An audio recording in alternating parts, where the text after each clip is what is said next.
So we're just gonna get a little chance for a helmet cam ride with, actually it's gonna be on our bike, but Councillor Heather Deal from City of Vancouver, city known very much for its cycling, and Heather's gonna actually rented a bike over at the Bike Doctor already, and is gonna put it on and ride it. And I just wanna, maybe if you could just say a couple things about yourself and what you do in Vancouver and what you think about cycling. Yep, I'm a Vancouver City Councillor, as you've heard. I'm a biologist by training, but now a full-time councillor. Used to work for David Suzuki, and I'm also now the Mayor's liaison to our Active Transportation Policy Council, which incorporates cycling and pedestrianism, as well as scooters and everybody else that uses non-motorized traffic on the sidewalks and on the streets. So I'm keenly interested in bike infrastructure. I rented a bike to ride around Saskatoon this week because it's a great way to get around a city, especially a nice flat one like this. And I'm looking at the infrastructure. I'm going to make a few comments at the end of my ride.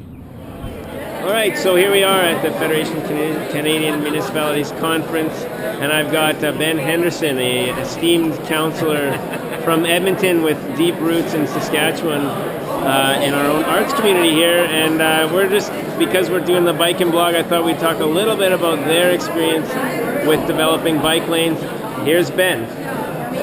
So Ben, what's one thing you can tell us about highlights or lessons about your experiences in Edmonton, and I know you've been investing in cycling infrastructure, and what's that experience been like for you? What are the highlights? It's been really good. I think it's about getting on with it. I think for us the main thing was about recognizing that there's two different kinds of bike infrastructure. One was recreational, which we've had for years, but that we needed to build an arterial system as well to allow people to commute by bike. And we're seeing a huge extra number of people starting to bike.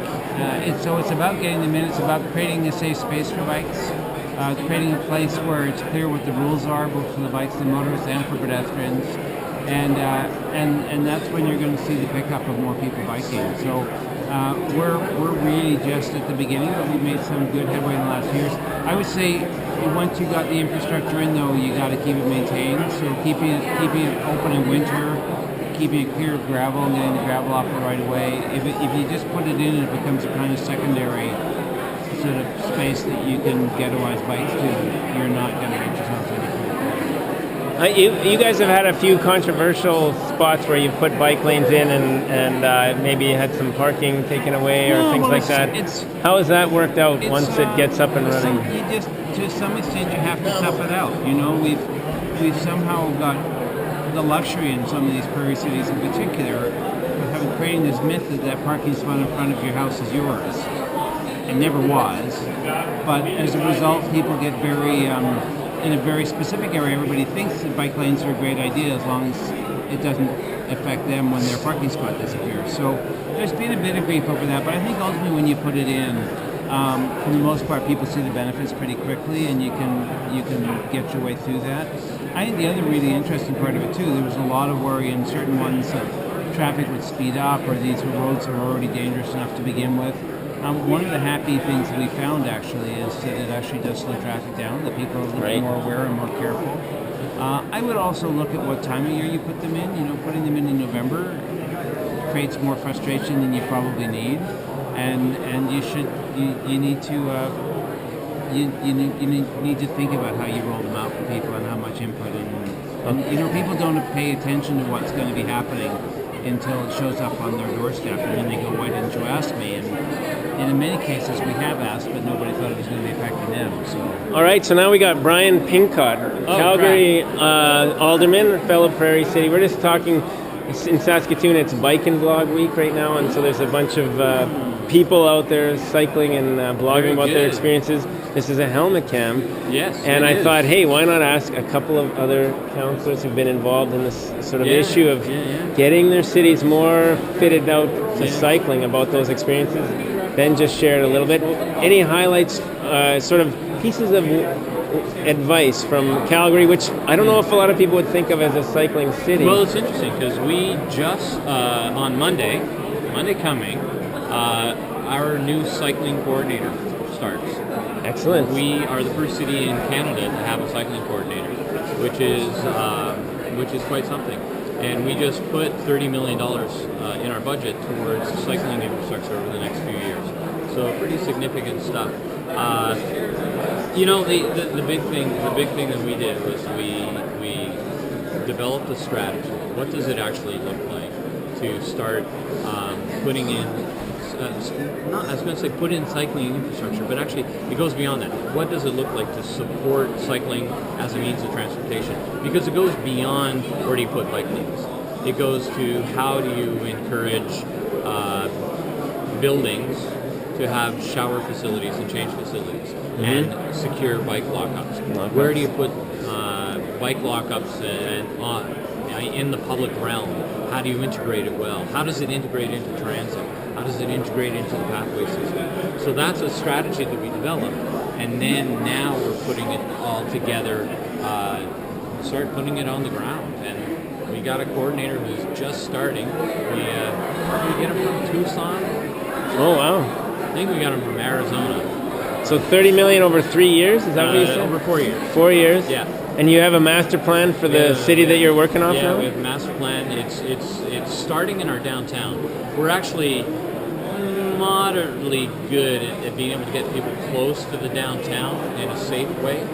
But once they get to the edges of the downtown, you're taking life in your hands. So right, downtown's you'd is want the to struggle. for the corners into us. So, Oh, dear. so yeah, so that's what we're doing. Gotcha. Ben, one last question. Sure. What's the investment you guys are looking at in Edmonton? I think we're 20 million in this capital cycle, so I think that's what we got it back to, or maybe it's more than that. It was, it was a bit. It almost ran into trouble because it didn't qualify for a whole bunch of our grant programs. So the provincial and federal money couldn't be put to it, so we had to use our own pay-as-you-go money. We actually tried to take. Our original commitment was to take 5% of our transportation budget and spend it on our plan, and that. Wow, like, 5%. Yeah, and that didn't that end is- up happening for various different reasons. Yeah, So we had to salvage. We had That's it in there. We impressive. had to That salvage. story sounds familiar. We We had had to- 5% too. so we had to salvage the 20 million. Yeah. And by picking it up, but there was full support to do that on council, and to basically take money back out of various other things. Because you had to Really? take a little bit of, because it was all matching money. We had to take the matching money out Right. of the projects to come up with enough stuff to be able to do it. So yeah, I think we're pretty determined to push ahead. We've also got a full arterial plan. I think one of the big pushes is to make sure we have bike racks on all the buses. We've already got most of the fleet done, Yeah. but we want to have 100% of the fleet. Yeah. So there's a lot of other pieces of the puzzle that need to go to make it happen. So And that's great. We bike racks on buses. I think we got one route that has racks. Oh, wow. That's a big piece. And We're it doing makes- better than that, It yeah. makes a difference because I think, in actual fact, in some ways, especially with light rail as well, that if you can mix a biking system with a light rail system, now you can go big distances. And feeding a light rail system with bikes is a lot easier than feeding a light rail system with either a park and ride or a bus system. Something like the last car on the train would have no seats. Yeah. Well, I'm not even sure that, but some of it is just about making sure you have good parking facilities at the Right. Because people aren't going to leave their bike out on an outside rack. You need a proper lockup. Right. And so in our Or do you make it so that they can actually take the bike on the on the train? trains, and we allow bikes on the train, but not at peak hours. Ditto. Yeah, in Toronto, that's a struggle too. I know. Yeah, ditto. But And think it's about just it. 'cause But volume. have a train that have one car that doesn't have seats, Right. and you go, that's the bike car. What kind of stuff do you want? This is going to go out to our cycling community here. Like, there's a lot of people who are, really working hard. It's an uphill battle in Saskatoon in a lot of ways because people aren't really used to it. But we're making some progress. We've got some investment happening. We've got a bike plan developed in some lanes. But there's a lot of people who feel that if you start talking about more cycling, you're taking away from vehicles, or you're speaking against cars, that type of thing. No, but we've gone from 3% to 5% of the population cycling. Okay. And so I guess, like what do you think has been the thing that's been most successful in Vancouver? Because you guys have this separated routes and your bikeways, which we're really looking at here, and some of those types of things. What's helped you the most to get things done? We were second. Well, it's all about ensuring that biking is safe for people of all ages. So we go 8 to 80 is what we're trying to build the cycling infrastructure for. And in most cities in North America, we built sidewalks for pedestrians, we built roads for cars, and we forgot about bikes, which don't actually mix very well with either. So it's always creating that infrastructure, making sure you have some safe lanes and routes for bikes, and every bike that is on the road is one less car that's in traffic. So I think it's good for car drivers too, because if you shift a bunch of people onto bikes who are happy riding bikes, especially in the flat country like this, then you get less cars on the road and less traffic congestion. Do you guys think you're going to be able to move ahead with, for example, your increasing downtown development density and so on without adding more vehicle bridges and that type of thing? We actually can't add more roads or bridges at this point. Vancouver's maxed out, and we've seen car use into our city decline. Our population's grown quite dramatically over 20 years, and at the same time we're seeing bikes dropping, bikes increasing, transit increasing, and cars decreasing. We can't get more cars into the downtown, so it's the only way that it keeps the city livable is to make sure people can walk and bike and take transit too. So cycling commuting is actually making a dent on the overall traffic patterns and reducing the pressure. Definitely making it better. It's a healthier way to get around. For a lot of people, they don't have that choice. They need their car to travel, but for some, it's an ideal way to commute and to have fun and recreate too. It's just, but you got to have the space allocated for bikes. Otherwise, it's pretty space. hairy. One thing I'm sure people around here will say is, well, Vancouver, it's the weather's a lot nicer, and that in Saskatoon we have so much cold weather and so on. But you guys deal with some challenging weather there too, eh? And our cycling goes up and down depending on the rain. So rain does suppress cycling quite a bit, and so people don't want to put on all the rain gear. So the numbers are much higher in the drier parts of the year, in the summer in particular. But you've got great conditions here for a good chunk of the year. The winter's probably pretty tough, but you do it when you can. Yeah, and we have a lot that do it all year round, and actually find it pretty invigorating. And then we have issues around our street maintenance and snow clearing and things like that can also add to it. So but there are other countries, certainly in Scandinavia, where they've adapted, and people ride in the winter. They use the road and cycling and pedestrian space differently from how we do in North America, and they make it possible for all of those modes to work. Have you found when you've implemented some measures that initially in residential areas, for example, maybe you change the streets, I know with the bikeway concept or the bike boulevard, sometimes you actually have to reduce, you force right-hand turns sometimes and that type of thing that can be a change in a neighborhood, which in our city sometimes that can create problems and resistance.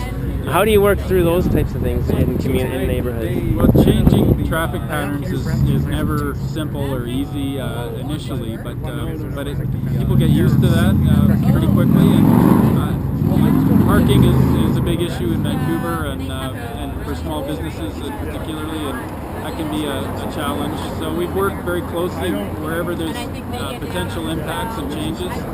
Just lots of communication, figuring out the best way to do it. And for a lot of small business, actually, they start adding bikes and better pedestrian access.